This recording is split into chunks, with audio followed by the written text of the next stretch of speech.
December 16, 1944, 0630 hours, Monschau, Germany. A pencil raced across a frost-covered notebook as Hauptmann Klaus Richter of the 12th SS Panzer Division documented what would become one of the most horrifying reports in German frontline records. The Americans field a new weapon that violates all known battlefield principles. Our soldiers are dying in their trenches from shells that burst above them. There is no shield, no protection. Death descends from the air itself. Through the dim winter haze, Richter had just watched an entire battalion attempting to cross open ground near Hofen be wiped out, not by direct impacts, which were uncommon in artillery duels, nor by standard timed fuses that required careful calculations, but by something unimaginable. Rounds that somehow sensed the perfect moment to detonate, exploding roughly 30 feet overhead, showering lethal metal downward in a pattern no foxhole could defend against.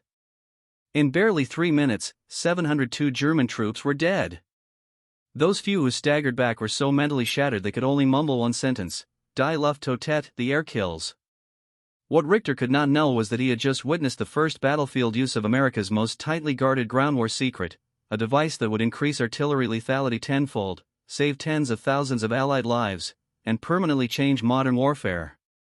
The proximity fuse, a tiny radar set packed inside an artillery round, was the world's first true smart munition, and arguably the most decisive secret weapon of the war aside from the atomic bomb.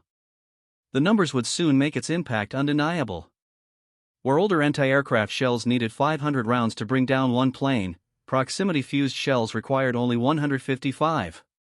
Where conventional artillery caused casualties in trenches just 5% of the time, proximity fuses produced 70% fatality rates.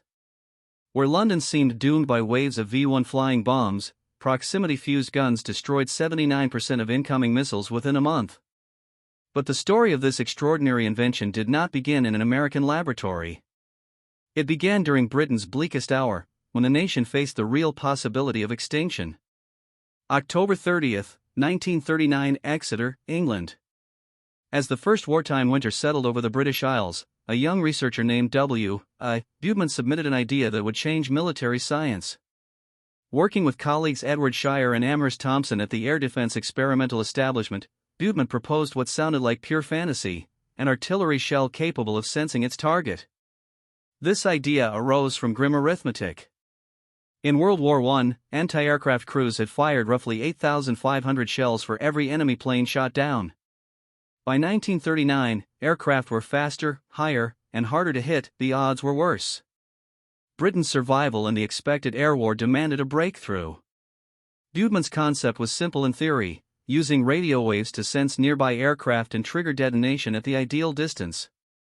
But the engineering hurdles were immense.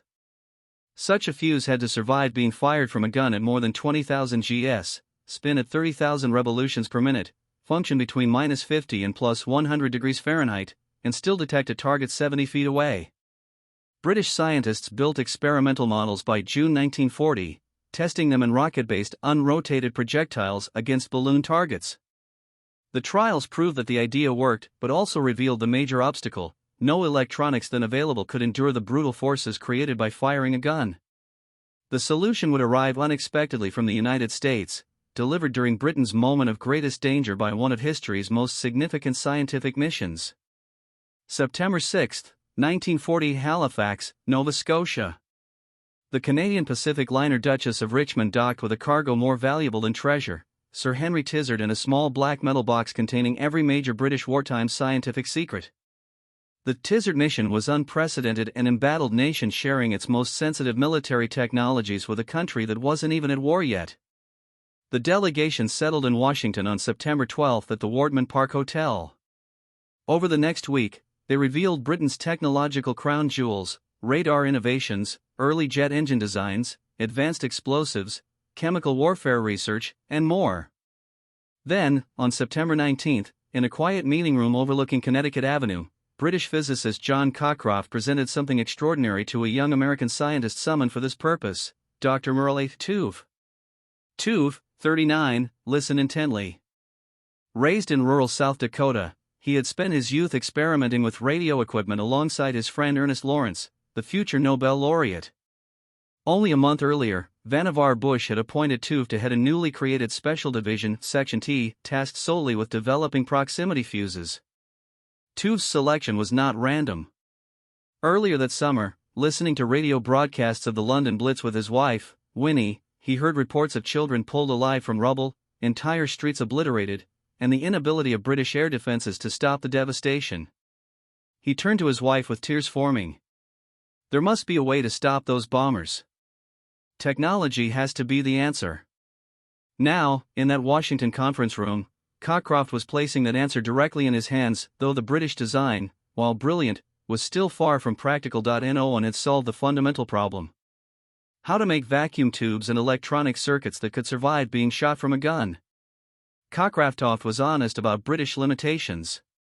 They lacked the industrial capacity and resources to pursue the massive development program required.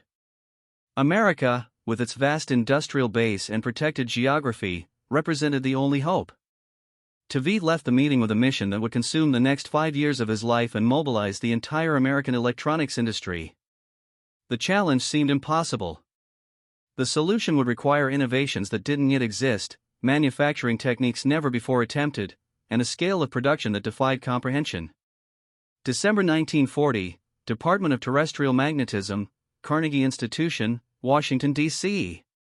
The mansion at 5241 Broad Branch Road had been transformed into the nerve center of America's most secret weapons program. Tvedt had assembled a team that would reshape warfare. Richard B. Roberts, a nuclear physicist who had worked with Niels Bohr, Henry H. Porter, an expert in acoustics. Robert B. Broad, who had studied cosmic rays. Lawrence Haftat, a specialist in nuclear physics. Lloyd Berkner, a pioneer in ionospheric research, and a 26-year-old physicist named James Van Allen, whose later discovery of Earth's radiation belts would make him famous, but whose wartime contribution would remain classified for decades. The challenge they faced defied every assumption about electronics. A proximity fuse would need to be a complete radar system, transmitter, receiver, amplifier, and detonator compressed into a space smaller than a coffee can. It would need to generate radio waves, detect their reflection from targets, process the signal, and trigger detonation, all while experiencing forces that would destroy any conventional electronic device. Van Allen took on the most fundamental challenge, creating vacuum tubes that could survive being fired from a gun. Traditional vacuum tubes with their delicate glass envelopes and fragile filaments shattered at forces of just 100 times gravity. The proximity fuse would need to survive acceleration 200 times greater. For 6 months, Van Allen worked with a Massachusetts hearing aid company, Rathen, developing miniaturized tubes with revolutionary construction. Instead of hanging filaments from delicate wires, they created rigid structures using techniques borrowed from hearing aid manufacturing. The breakthrough came in January 1942 with Van Allen's mousetrap spring innovation, a mechanical system that protected tube filaments during the massive acceleration of firing, then released them for normal operation during flight. The patent for this device would remain classified until 1947, but it represented one of the most important electronic innovations of the war.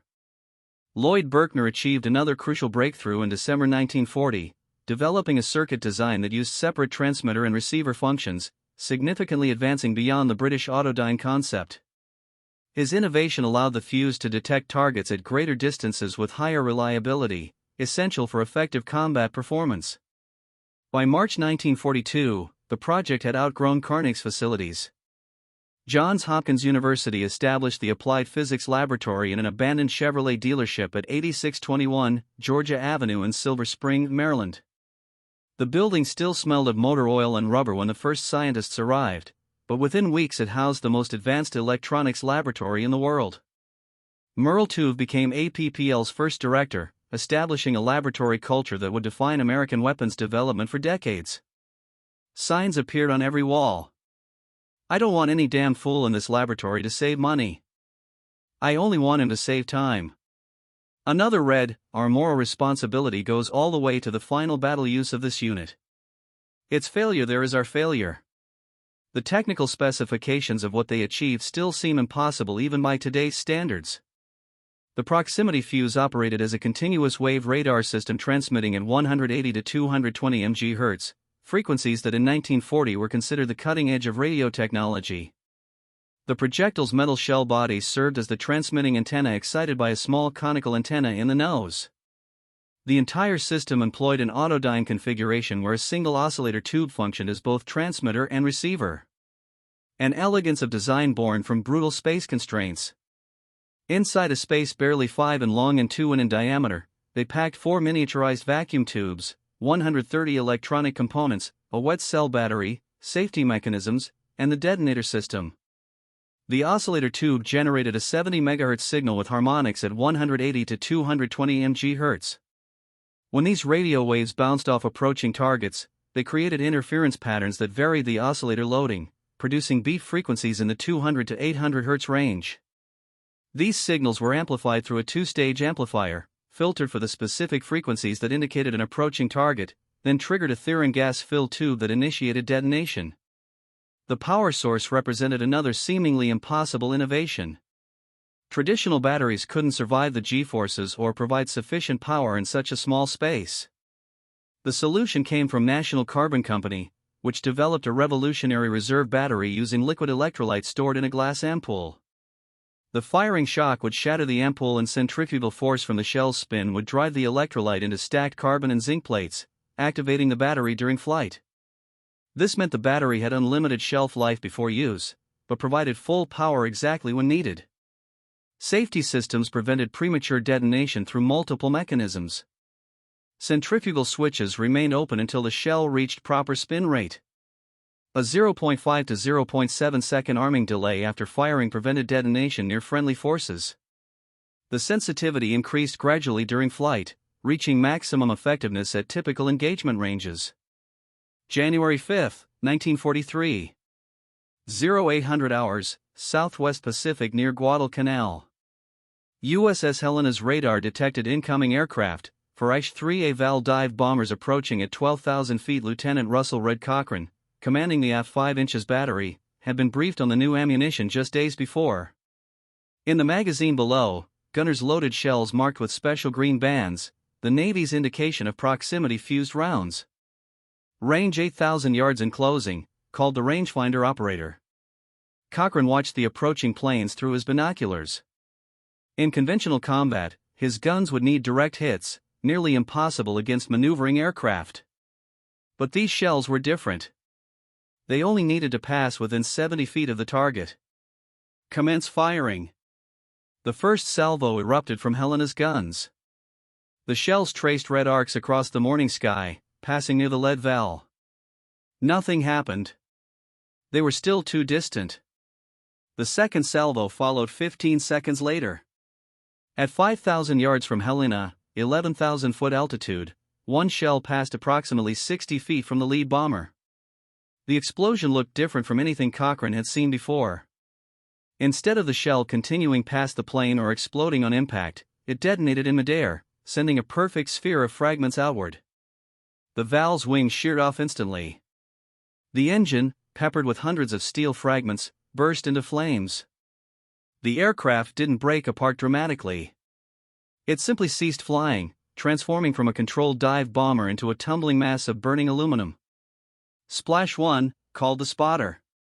The remaining valves broke off their attack, but Helena's guns tracked them. 3 more salvos, 12 more proximity-fused shells. A second valve exploded when a shell detonated 40 feet below its fuselage. The upward-directed fragments piercing fuel tanks and killing the pilot instantly. In the radio room, the combat report was already being encoded. Enemy aircraft engaged with special ammunition. 2 confirmed destroyed. Ammunition performance exceeded all expectations. What the report didn't capture was the psychological impact on Helena's crew.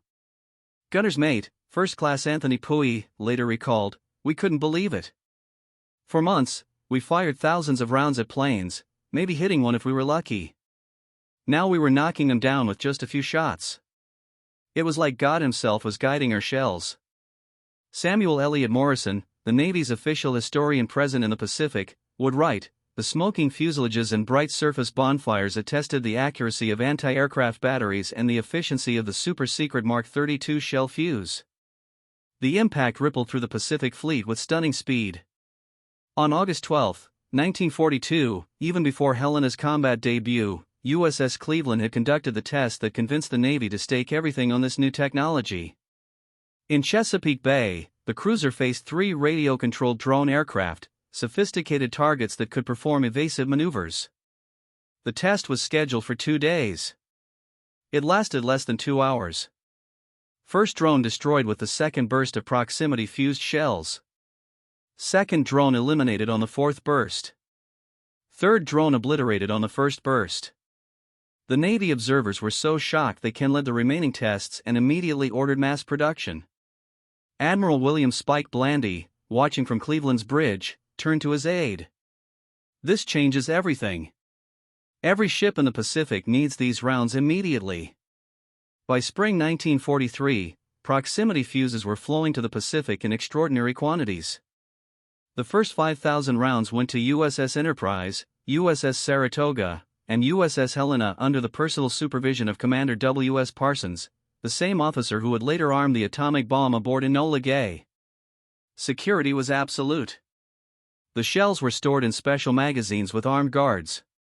Only gunnery officers were briefed on their capabilities.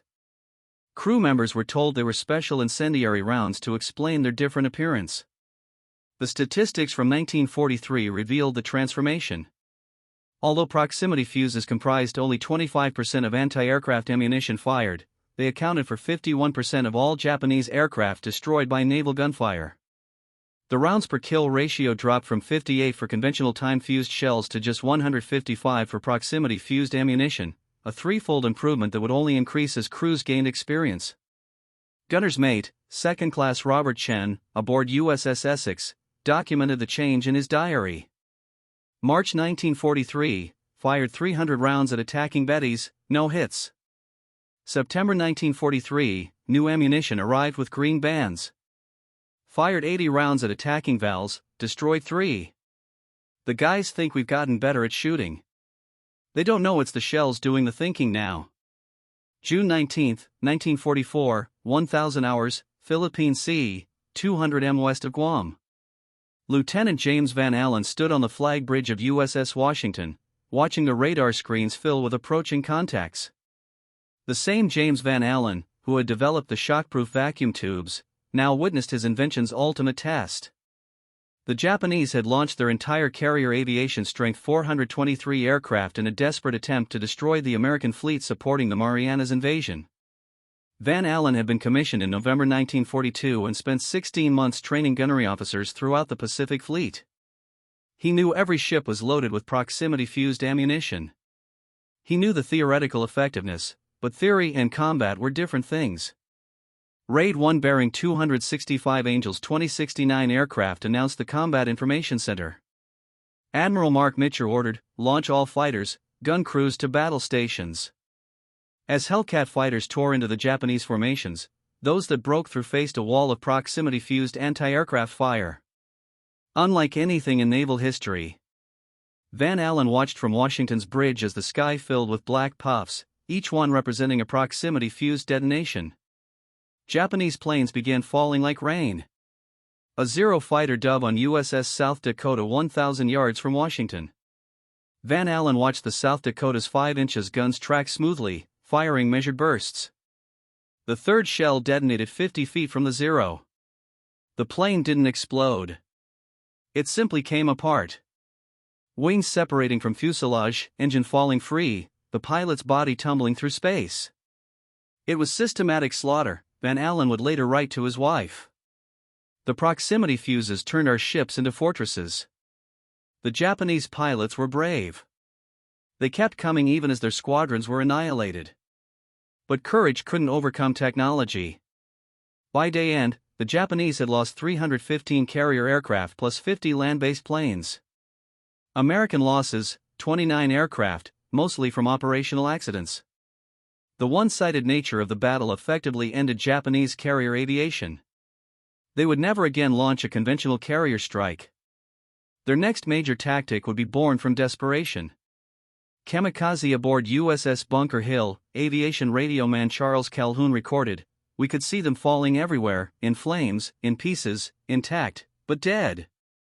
The gunners were laughing and crying at the same time. After 2 years of taking it from Japanese air attacks, we were finally giving it back. The proximity fuses made our guns godlike. October 25, 1944. 0740 hours, Leyte Gulf, Philippines. Lieutenant Commander Robert Roberts watched in horror from USS White Plains as a Zero fighter, already burning from anti-aircraft hits, deliberately crashed into USS St. Louis flight deck. The explosion detonated torpedo warheads in the hangar deck. Within minutes, St. Louis rolled over and sank. The first major warship lost to kamikaze attack. The Japanese had discovered the only way to counter proximity fuses: eliminate the need to survive the attack. A plane destroyed 50 feet from its target by a proximity fuse had failed its mission. A kamikaze destroyed 50 feet from its target would still crash into the ship through momentum. The divine wind had begun. Statistical analysis revealed the tactical revolution. Conventional Japanese attacks now achieved only 2% success rates, 23 hits from 1,092 attempts between October 1944 and January 1945. Kamikaze attacks achieved 34% success, 121 hits from 352 attempts. The proximity fuse had made conventional attacks suicidal, so the Japanese embraced suicide as a tactic. But even against kamikaze attacks, proximity fuses proved invaluable. During the Philippines campaign, anti-aircraft guns claimed 231 kills or deflections from 364 kamikaze attacks, a 64% success rate. Proximity fuses accounted for 44% of all 5 inches gun kills. Without them, American casualties would have doubled or tripled. Gunner's mate William Fomby aboard USS Nashville described the new reality. The Japs came at us like they didn't care about living anymore, because they didn't. Our proximity fuses would blow them to pieces, but the pieces kept coming. We'd turn a whole plane into confetti, but confetti traveling at 300 miles per hour still hits hard. The fuses saved us from most of them, but the ones that got through, God help those ships. May 11, 1945, 1,500 hours. Radar picket station 1,560 miles north of Okinawa. Commander Baron J. Melanie of USS Hadley watched the radar screen with growing dread. Kikusui No. 6 was incoming. Over 150 Japanese aircraft in coordinated kamikaze attack. Hadley and USS Evans stood alone at the picket station. The fleet's early warning and first defense. Multiple raids, all vectors, estimated 150-plus bandits, reported the Combat Information Center. Melanie had drilled his crew relentlessly. Every man knew his job. The 5 inches magazines were loaded entirely with proximity-fused shells. The gun crews had practiced until they could maintain 15 rounds per minute per gun, the maximum sustainable rate. At 15:20, the first wave attacked 12 aircraft from the north. Hadley's guns opened fire at 12,000 yards. The proximity fuses began their deadly work. First plane destroyed at 8,000 yards, second at 6,000, third at 4,000. The fourth kamikaze, already burning, crashed 50 yards off the starboard beam, showering the ship with debris, but causing no serious damage. But this was just the beginning. For the next 95 minutes, Hadley fought for survival against continuous waves of attackers. The gun barrels glowed red hot. Ammunition handlers collapsed from exhaustion and were replaced. The proximity fuses never stopped working. Gunner's mate, 2nd Class Robert Eiley, manning gun mount 52, later testified, "They came from everywhere, high, low, all directions.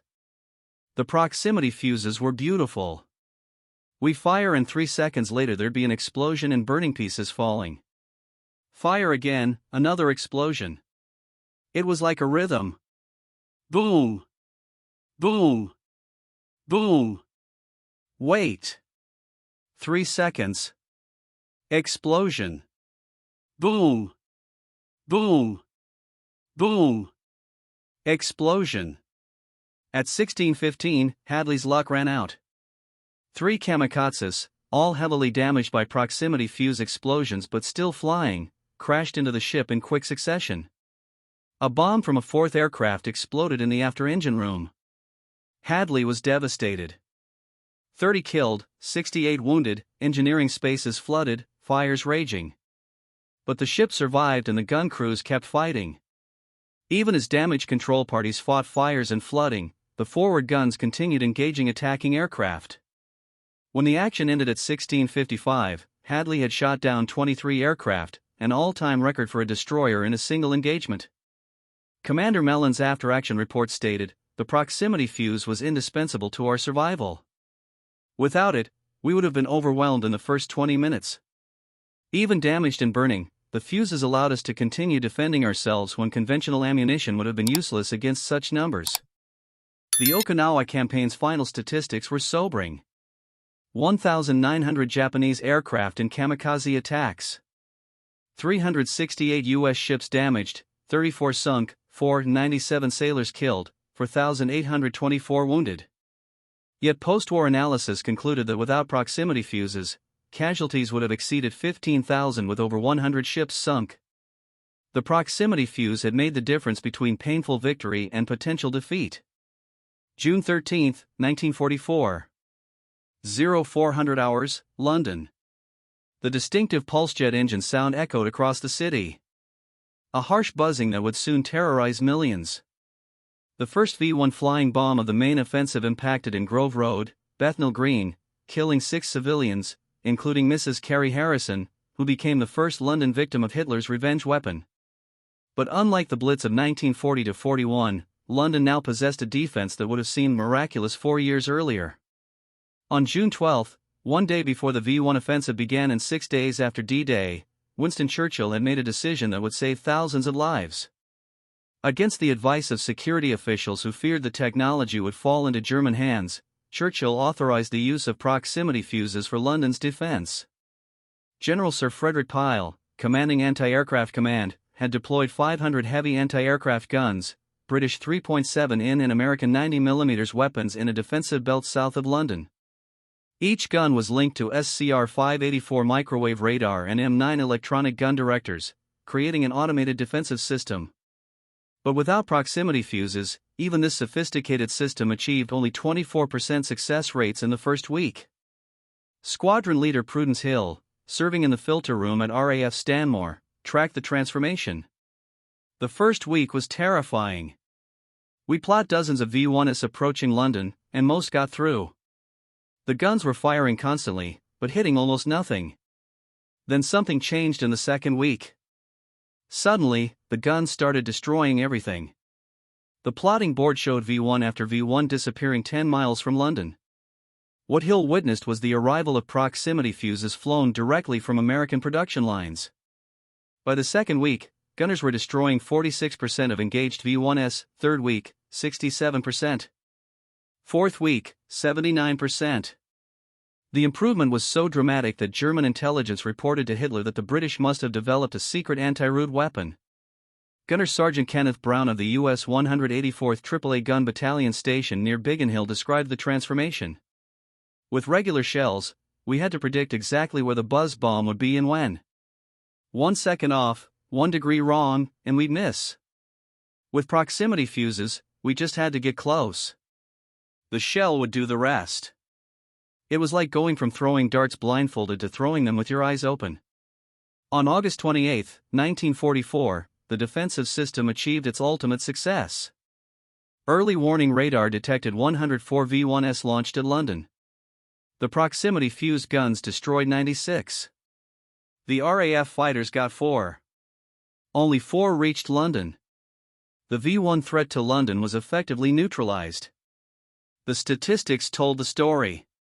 9,300 V-1 missiles launched at London over 80 days. Approximately 2,340 destroyed by proximity-fused anti-aircraft fire. Without this defense, estimated additional casualties would have exceeded 20,000 dead and 50,000 wounded. Churchill would later write, "The proximity fuse, more than any other single development, saved London from devastation by flying bombs." December 15, 1944. Antwerp, Belgium. Captain William Hardman of the 407 SATA Gun Battalion watched the latest intelligence report with grim satisfaction.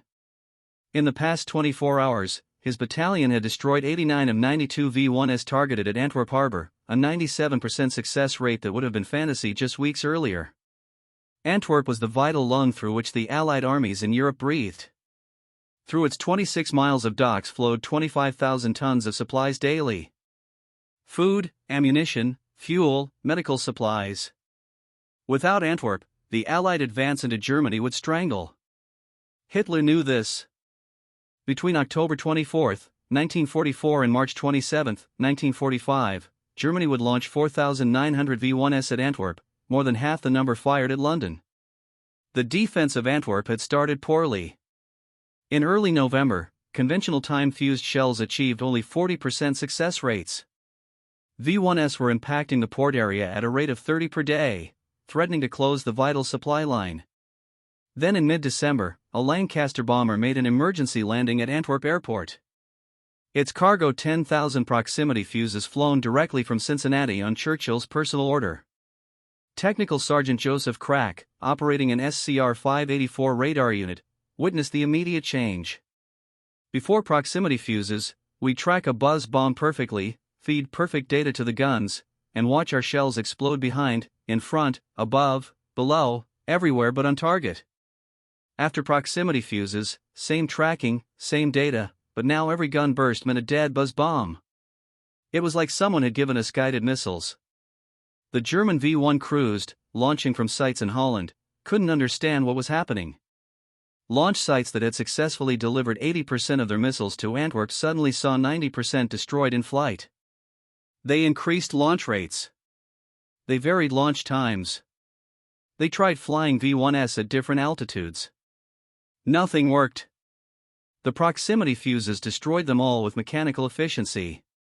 Private First Class Raymond Miller, ammunition handler with the 126th AAA Battalion, described the reality of sustained operations. We were firing so many proximity fuses that we ran out of storage. Trucks would arrive from the port with new shells, drive straight to the gun positions, and we'd load them directly into the guns. No inventory, no paperwork, just shoot, shoot, shoot. In one 24-hour period, my gun position fired 1,400 rounds. That's 1,400 proximity fuses. Each one a miracle of engineering burned through in one day. By February 1945, the defense had become so effective that German V1 crews began suffering morale collapse. Luftwaffe, Colonel Max Vittel, commanding the V1 offensive, reported to Hitler that continuing attacks on Antwerp were feeding missiles into a furnace. Hitler ordered the attacks to continue regardless. They did, achieving nothing except depleting Germany's dwindling resources. The final statistics for Antwerp's defense: 2,183 V1s destroyed out of 2,394 engaged, a 91.2% success rate. The port never closed. The supplies never stopped flowing. The Allied armies continued their advance into Germany, sustained by the lifeline that proximity fuses had kept open. The morning of December 16, 1944 marked not just the beginning of Germany's last major offensive, but also the combat debut of proximity fuses in ground warfare. At 0530 hours near Monschau, Colonel Oscar Alfred Axelson of the 406 Artillery Group received frantic reports from forward observers. German forces were attacking in overwhelming strength. The 38th Cavalry Squadron holding the line was outnumbered 10-1. Axelson faced a terrible decision. In his ammunition bunkers sat thousands of proximity-fused shells delivered just days before with strict orders not to be used in ground combat under any circumstances. Risk of capture by enemy forces too great. But without them the cavalry squadron would be overrun within hours. At 0600, Axelson gave the order that would revolutionize ground warfare. Load proximity fuses set for air burst. The first salvo landed among German infantry advancing across snow-covered fields near Hofen. Instead of exploding on impact, allowing soldiers in foxholes to survive, the shells detonated at their optimal height above ground. The effect was apocalyptic. Fragments rained downward in a lethal cone, reaching into foxholes, behind walls, under vehicles. There was no cover, no protection, nowhere to hide. Forward observer Lieutenant Richard Ralston watching through binoculars reported, first salvo air burst over German infantry company in open. Estimate 80% casualties. Survivors running back to Woodline. Request immediate repeat on Woodline. The second salvo air burst in the trees where Germans sought cover. The mix of shell fragments and shattered wood turned the forest into a lethal zone stretching nearly 100 yards. German troops, battle-hardened after 4 years of war, faced a kind of attack they had never encountered before: artillery that killed no matter where they sought cover. Feldwebel Otto Hartmann of the 12th Volksgrenadier Division survived the bombardment and was captured 2 days later. In his interrogation he explained, "This artillery was unlike anything we saw in Russia or Normandy. We jumped into foxholes, but the explosions erupted above us. We retreated into the trees, but the shells burst in the canopy." Men yelled that the Americans had introduced a new secret weapon. Whole platoons vanished in moments. News of Axelson's success spread quickly. On December 19, Eisenhower formally requested permission to use the proximity fuse throughout the entire front. Approval was granted on December 21, and within hours, American artillery across the Ardennes was firing shells equipped with the new fuse. General George S. Patton, never one to hold back, wrote to the War Department on December 28, "This new shell with the odd-looking fuse is devastating. The other night we caught a German battalion trying to cross the Sauer River. We hit them with proximity fuses, coordinated for a battalion time on target strike. By actual count, 702 dead. The survivors were so shaken they surrendered immediately. It is an extraordinary weapon." He added, almost foretelling the future, "When all armies get this shell, warfare will have to be reinvented. I'm grateful we were the first to think of it." The proximity fuse that was transforming battlefields from Europe to the Pacific had begun in the most unexpected of places: converted bakeries, old car repair shops, and even Christmas light factories scattered across the United States. Turning Merle II's laboratory prototype into something that could be manufactured by the millions became one of the greatest industrial feats in history. By late 1942, the task appeared nearly impossible. Each fuse required 130 precisely engineered parts, none of which had ever been mass-produced before. The tiny vacuum tubes alone demanded tolerances within thousandths of an inch. Every unit had to be flawless. One defective piece meant a dud shell that could endanger American troops instead of the enemy. The first major push came from the Crosley Corporation in Cincinnati. Its owner, Powell Crosley Jr., who had made his wealth selling consumer radios and refrigerators, converted his entire factory to fuse production. By January 1943, the plant was running around the clock. Betty Morrison, who worked on the assembly line from 1943 to 1945, recalled in a 1995 interview, "We had no idea what we were building. Security was intense. We were searched going in and out, no purses, no bags. We spent 8 hours a day soldering tiny pieces onto circuit boards. They told us we were making radio parts for airplanes. Only after the war did we learn we'd been assembling the proximity fuses that saved so many American soldiers."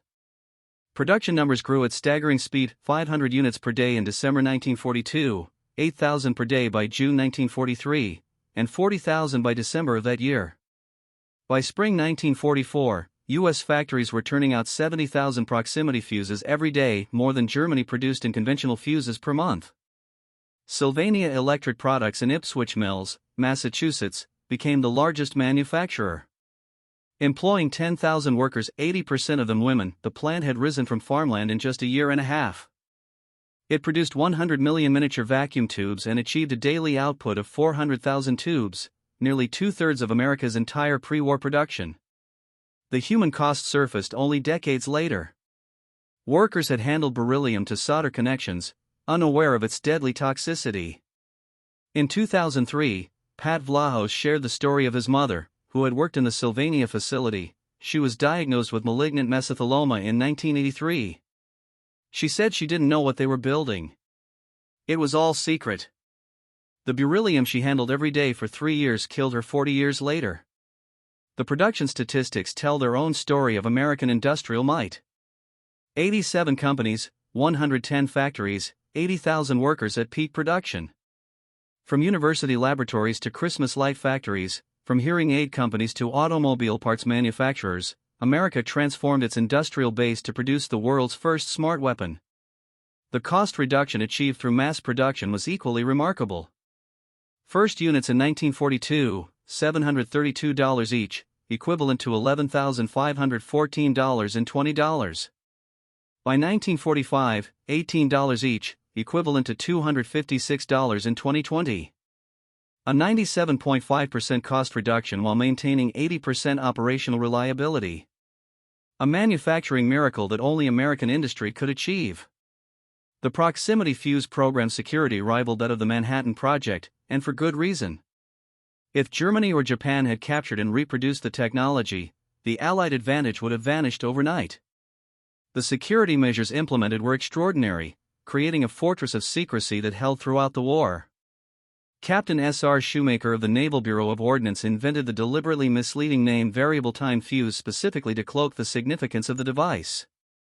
The Army used meaningless letters that revealed nothing. Workers in factories were told they were making radio components or electronic parts for aircraft. Even the abbreviation VT was classified. Gun crews were told it stood for variable time when asked. At Johns Hopkins Applied Physics Laboratory, security bordered on paranoia. Every employee underwent FBI background checks. The facility operated under such secrecy that local Silver Spring residents noticed groups of women arriving at night and leaving in morning, leading to speculation about the building's purpose. Security guards addressed everyone as doctor regardless of actual position, preventing identification of key personnel.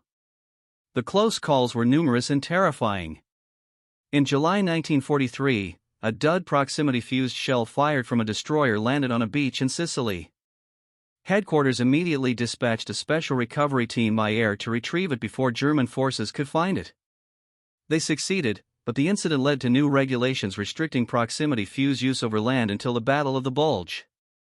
In December 1944, the ultimate security nightmare occurred. During the German offensive in the Ardennes, Wehrmacht forces overran an American ammunition dump containing 20,000 proximity fuses. If German scientists had recognized what they captured, they could have potentially developed countermeasures or copied the technology. Incredibly, German engineers examined the captured fuses and concluded they were impossible. A post-war interrogation of Dr. Hans Jerschen, leading German fuse expert, revealed their thinking. We examined American fuses captured in the Aden. We concluded they could not function as claimed. No vacuum tube could survive the acceleration forces. The Americans were attempting to deceive us with propaganda about superweapons. The Germans had the proximity fuse in their hands and didn't believe it could work. Testimony to how far ahead American technology had leaped. Both Germany and Japan pursued proximity fuse development throughout the war, but neither achieved operational deployment, a failure that would prove decisive in their defeats. Germany's efforts were extensive but fragmented. The Luftwaffe pursued acoustic fuses triggered by aircraft engine noise. Rheinmetall-Borsig developed electrostatic field fuses. The Wehrmacht tested photoelectric fuses. Marine experimented with magnetic influence fuses. Between 1940 and 1945, German research institutions pursued 30 to 50 different proximity fuse designs. Dr. Vera Rambowski, leading German proximity fuse researcher, explained post-war, "We understood the theory perfectly. We had actually provided the British with early prototypes in the Oslo Report of 1939, but we lacked three critical elements: miniaturized vacuum tubes that could survive acceleration, industrial capacity to mass-produce complex electronics, and centralized coordination of research efforts." The fragmentation proved fatal. While America concentrated all proximity fuse research under Mewat Section T, Germany had competing programs at Luftwaffe, Wehrmacht, Kriegs, Marine, and SS research facilities, none sharing information with the others. Japan's situation was even more desperate. Lieutenant Commander Yuzuru Fukao of the Imperial Japanese Navy Technical Research Institute later testified, "We knew by 1943 that American anti-aircraft fire had become impossibly accurate. We suspected some form of proximity fuse, but could not imagine how it functioned. We developed a photoelectric fuse by 1945, tested it once in a dropped bomb, but lacked industrial capacity for production." The Japanese response to proximity fuses was not technological, but tactical. Kamikaze attacks that accepted destruction as the price of reaching the target. It was an admission of technological defeat, trading lives for the inability to match American innovation. Behind the statistics and battle reports were individual stories that illuminate the proximity fuse's human dimension. Maruf carried personal demons that drove his dedication. His father had died in the 1918 influenza pandemic when Murrow was 17, forcing the family into poverty. His mother took in washing to pay for his education.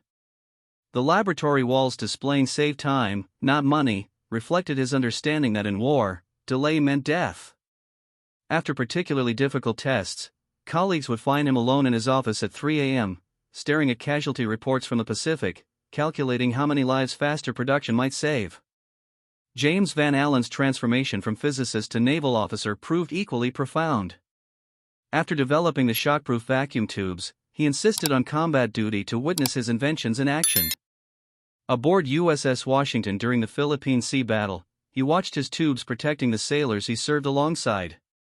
"It was the most satisfying moment of my scientific career," he later wrote, "seeing theoretical physics save actual lives." Betty Thompson, assembly worker at Crossley Corporation, discovered only at a 1985 reunion what she had built during the war. "For 40 years, I thought I'd made radio parts. Then they showed us a film about proximity fuses. I started crying. All those tiny components I soldered. They were saving our boys from kamikaze attacks.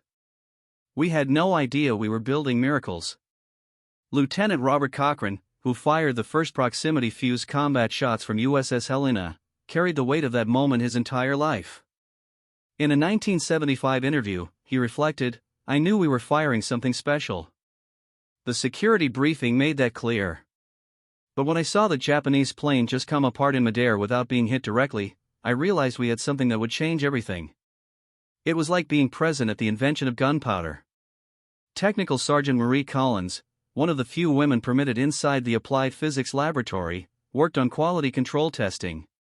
"We would test fuses by firing them from air guns, checking if they armed properly. One day, a fuse activated prematurely, nearly killing 3 technicians.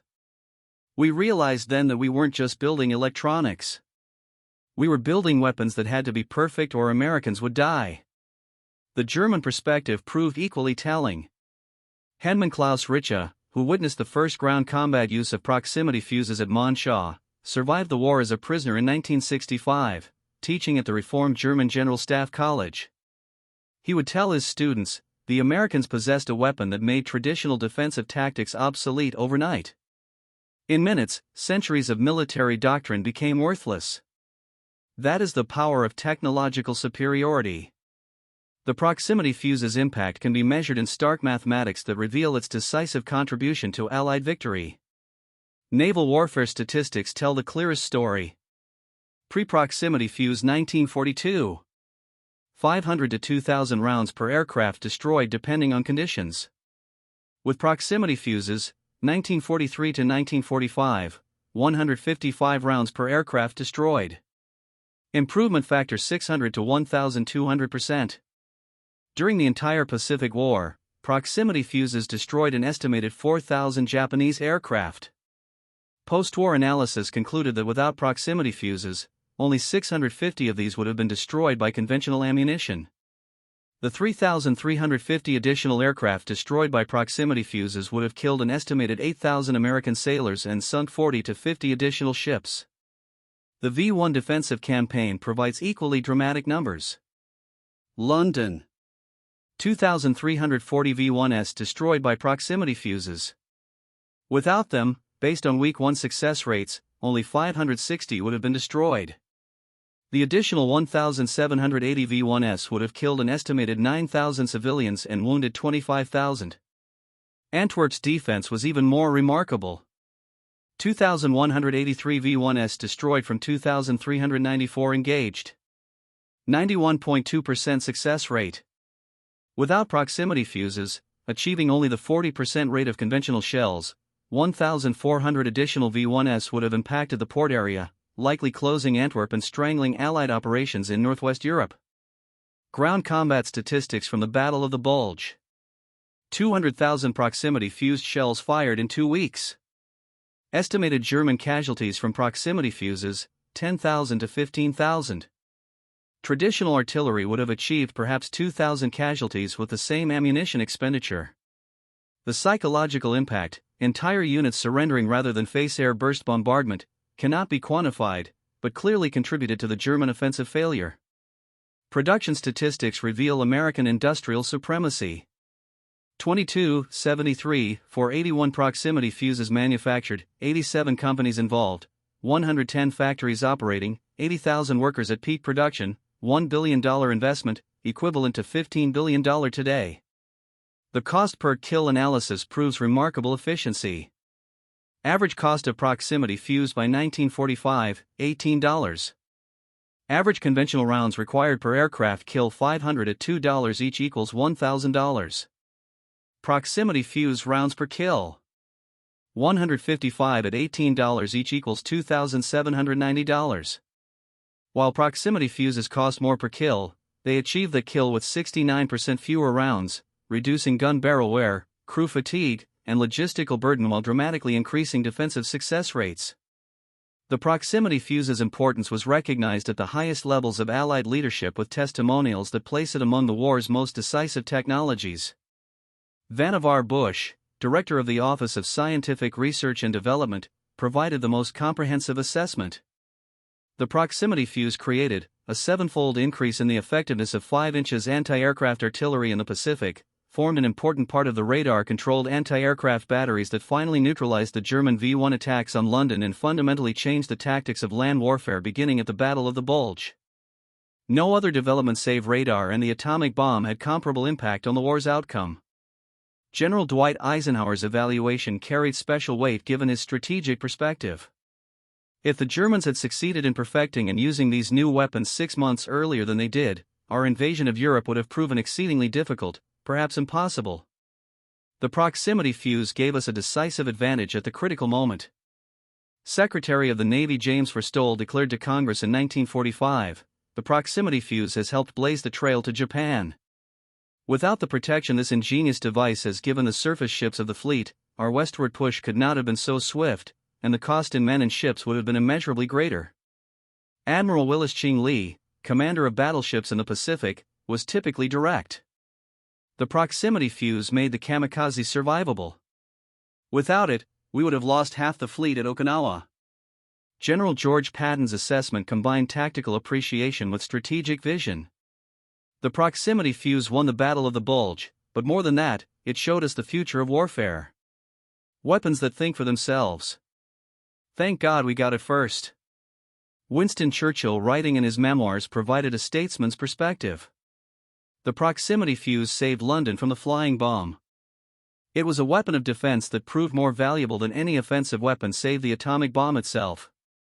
The American genius for mass production of complex devices gave us a shield when we most needed it. Even German leaders in post-war interrogations acknowledged the proximity fuse's impact. Field Marshal Gerd von Rundert stated the American proximity fuse made our traditional defensive positions untenable. We could no longer rely on entrenchments and fortifications. It was a revolution in artillery that we could neither match nor counter. While the proximity fuse saved countless Allied lives, its production carried hidden costs that emerged only decades later. The beryllium used in manufacturing proved deadly. Workers at Sylvania, Crossley, and other facilities handled beryllium-copper alloys daily, unaware of the metal's toxicity. Beryllium disease with its 20 to 60-year latency period struck hundreds, perhaps thousands of workers decades after the war. Margaret Chen, whose mother worked at Sylvania's Ipswich Mills facility, testified before Congress in 2001.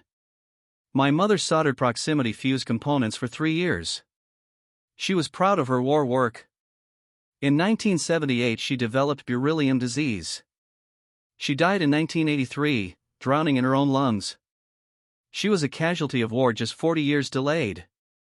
The Department of Energy's former worker medical screening program, initiated in the 1990s, identified hundreds of World War II electronics workers suffering from beryllium-related diseases. Many had already died, never knowing their war work had killed them. Dr. Robert Meyer, who studied beryllium disease among war workers, concluded, "These women, and they were predominantly women, were soldiers in the war effort. They handled dangerous materials without protection because nobody knew the dangers. They saved thousands of lives at the cost of their own, just delayed by decades." The proximity fuse didn't just win battles.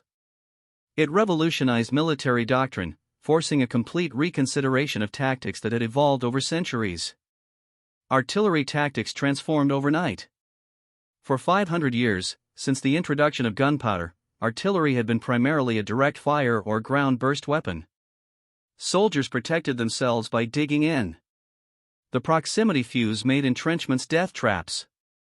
Shells exploding at predetermined heights sent fragments downward at angles that reached into any foxhole, trench, or bunker without overhead cover. Major General James Gavin, commander of the 82nd Airborne Division, wrote in his post-war analysis, "The proximity fuse made traditional infantry tactics obsolete. We had to completely retrain our soldiers.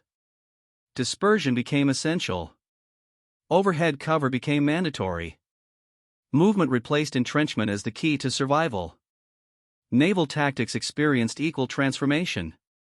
Before proximity fuses, naval task forces required massive fighter umbrellas for protection against air attack. After proximity fuses, surface ships could operate independently, their anti-aircraft batteries providing reliable defense. This flexibility allowed the island-hopping campaign in the Pacific to accelerate dramatically. Admiral Raymond Spruant noted, "The proximity fuse gave us tactical freedom we never had before. We could detach single destroyers for independent operations, knowing they could defend themselves against air attack. This multiplied our effective force by allowing dispersed operations."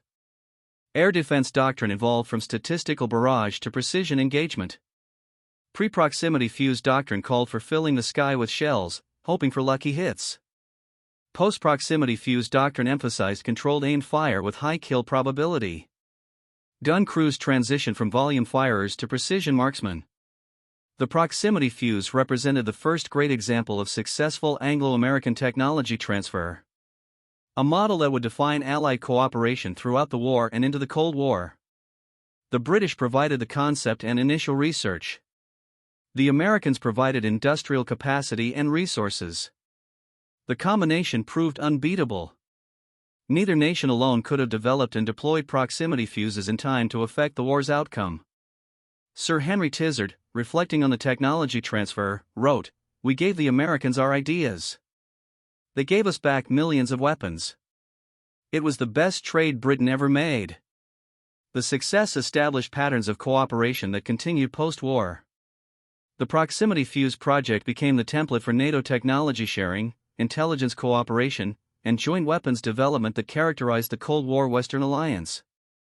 The proximity fuse's impact extended far beyond World War II, establishing technologies and techniques that shaped both military and civilian development for decades.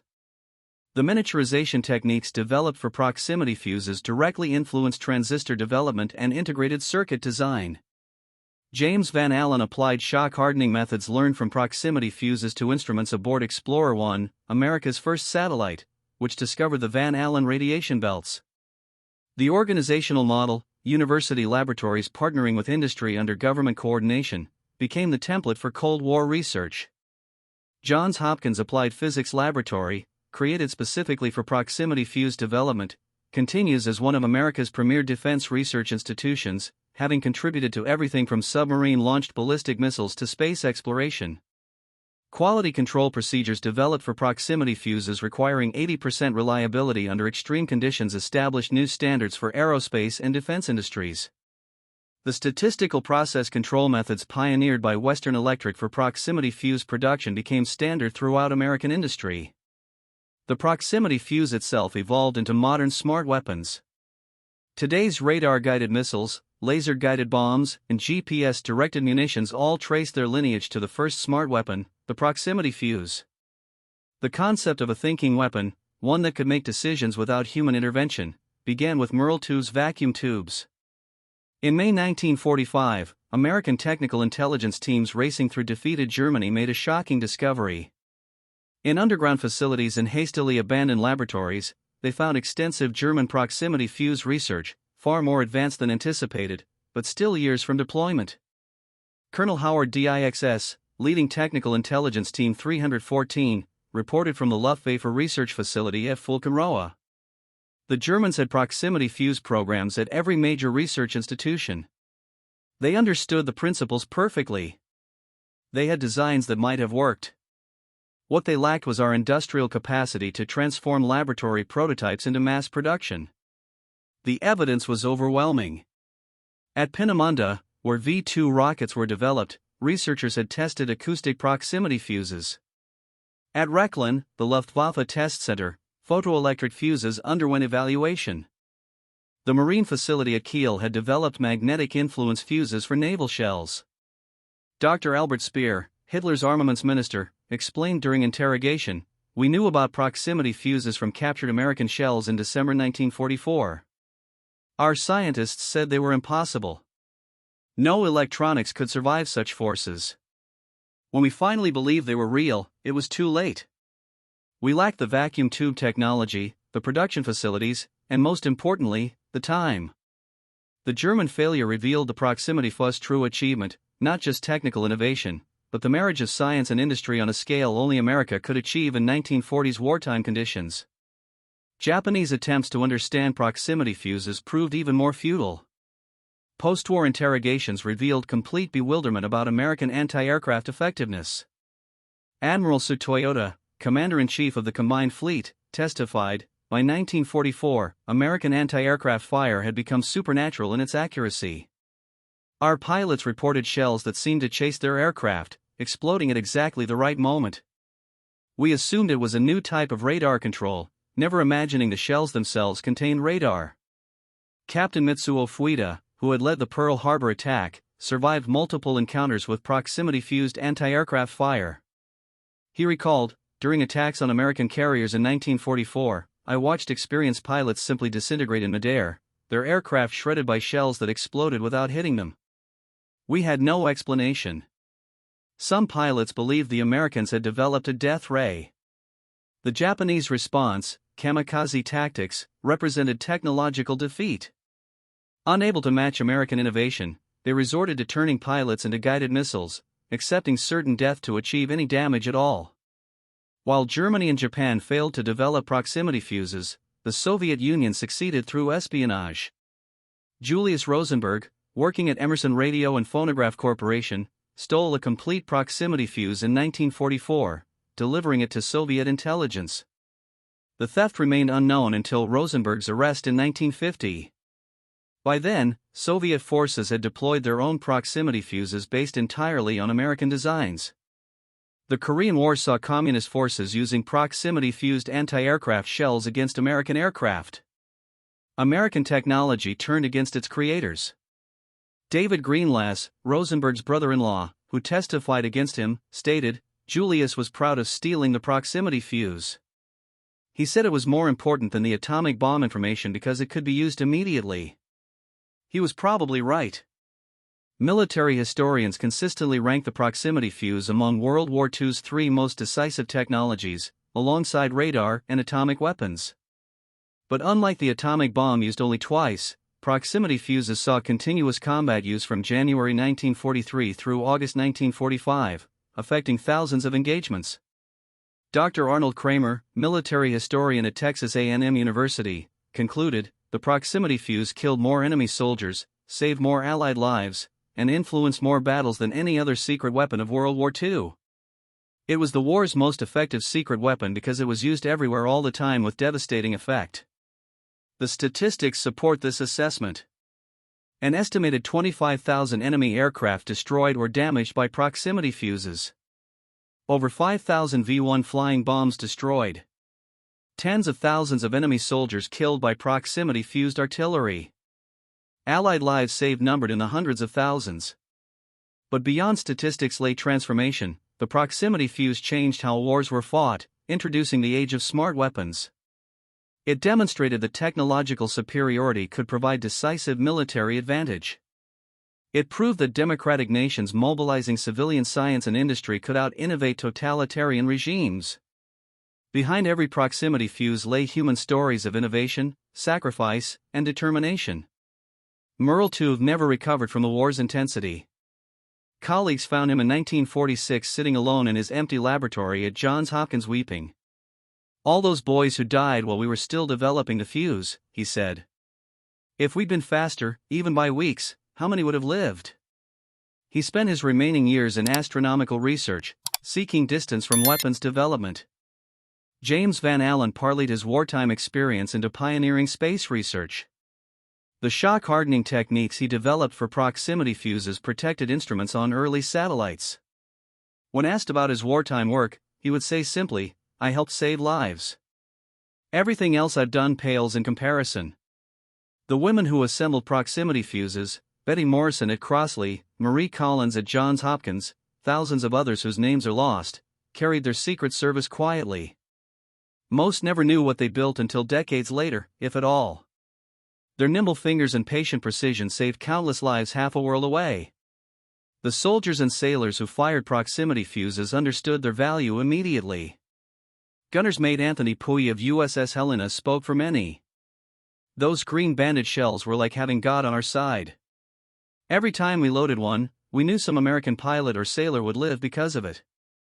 The proximity fuse program cost approximately $1 billion in 1940s dollars, $15 billion today. It required 87 companies, 110 factories, and 80,000 workers. It consumed resources that could have built thousands of tanks or hundreds of ships. Was it worth it? The answer lies in battles not lost, ships not sunk, cities not destroyed, and most importantly, lives not sacrificed. Every Japanese aircraft destroyed before reaching its target saved American sailors. Every V-1 destroyed before reaching London saved British civilians. Every German soldier killed by airburst artillery couldn't kill Allied soldiers. Admiral Chester Nimitz provided perhaps the best assessment. The proximity fuse was worth 10 divisions of infantry, 100 squadrons of aircraft, an entire fleet of ships. It was force multiplication through technology, the American way of war. History remembers the generals and admirals, the famous battles and dramatic moments. It often forgets the scientists and workers who created the tools of victory. Merle Tuve died in 1982. His name unknown to most Americans despite his decisive contribution to victory. James Van Allen achieved fame for space research. His wartime work overshadowed Lloyd Berkner, Richard Roberts, Henry Porter. Their names appear only in technical histories. The women who assembled proximity fuses remain almost entirely forgotten. No monuments honor their service. No medals recognize their contribution. Yet their patient precision, working with deadly materials they didn't understand, building weapons they couldn't comprehend, saved more lives than most decorated heroes. Perhaps that anonymity is fitting. The proximity fuse succeeded through collective effort. British scientists sharing secrets. American researchers solving impossible problems. Factory workers assembling miracles. Soldiers and sailors employing revolutionary weapons. No single hero, but hundreds of thousands contributing to a common cause. 2 weeks after the first devastating use at Monshaw, as 1944 turned to 1945, man Klaus Richa made his final diary entry. The Battle of the Bulge was failing. German forces were in retreat. American proximity-fused artillery continued its relentless thunder, each air burst illuminating the snow-covered battlefield with deadly efficiency. We face not just American soldiers but American science. Their shells think, they calculate, they decide when to kill. We are fighting the future itself, and the future is winning. God help Germany, for we have awakened a giant whose weapons are guided by intelligence itself. Richter couldn't know how right he was. The proximity fuse represented far more than advanced engineering. It symbolized how open societies could harness civilian brilliance for military needs. While German researchers worked in isolation and Japanese scientists lacked crucial information, American researchers, British physicists, and Canadian engineers collaborated freely, exchanging ideas and solving challenges together. The proximity fuse became a weapon of democratic nations, conceived by free minds, built by free labor, and used by free soldiers in defense of freedom. Its creation demanded not only scientific expertise but mutual confidence, confidence among allies who shared secrets, between governments and universities, and across military and civilian institutions. That level of trust, impossible under authoritarian systems, proved decisive. From Wasbodman's first concept in October 1939 to large-scale U.S. production in 1943, the proximity fuse journeyed from British urgency, through American ingenuity, to the broader Allied triumph. It saved countless lives, shortened the conflict by many months, and ushered in the era of smart munitions that continues today. It showed that wars could be decided not only by bravery and endurance, but also by technological superiority and industrial strength. It illustrated how intelligent weapons could amplify military power beyond anything imagined before. Most importantly, it demonstrated that free nations combining their scientific and manufacturing resources could achieve feats unattainable in totalitarian systems. Inside the vacuum tubes James Van Allen engineered to survive extreme forces, the circuits Lloyd Berkner designed to sense approaching targets, and the meticulously assembled components soldered by countless unnamed women lay the slim but critical margin between victory and defeat, between liberty and oppression, between the world we live in and a world too grim to imagine. The proximity fuse truly became one of the war's most decisive secret weapons, not because of overwhelming destructive power, but because it influenced every battlefield, relentlessly and effectively. It was a weapon that could think, and in doing so, it helped thinking societies protect their right to think freely. The German troops at Elsenborn Ridge, sheltered in bunkers that no longer offered safety, faced more than superior firepower. They confronted the future. A future in which intelligence woven into weapons would greatly expand human capability. That future, born in desperate 1940 experiments, proven across global battlefields, and matured through Allied cooperation, began with one revolutionary question: what if an artillery shell could think? The answer helped save the free world.